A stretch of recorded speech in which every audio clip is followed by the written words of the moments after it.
The decision to go to a full set of implants versus saving what you have is probably one of the most difficult things that people are faced with. I think it has to be made really as a collaborative effort with the patient and the dentist. Some people come in and they've already spent thousands and thousands and thousands of dollars maintaining their teeth.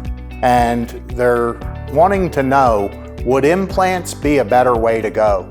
And so I think that that person, collaborating with them is a little bit easier in the sense that they've kind of had their mind made up. They're tired of throwing money after money after money and getting the same result.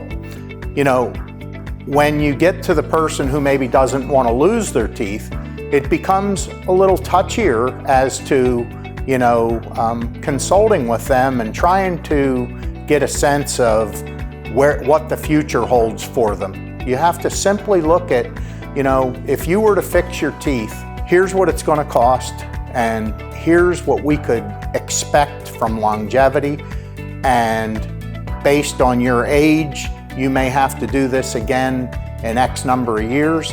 And with implants, you could solve these problems and it's going to cost you this much, and your longevity is going to be, you know, one and done. These discussions are the discussions we have every day and try to help guide people. We don't want to make the decision for you. We just want to help guide you in a direction that's right for you.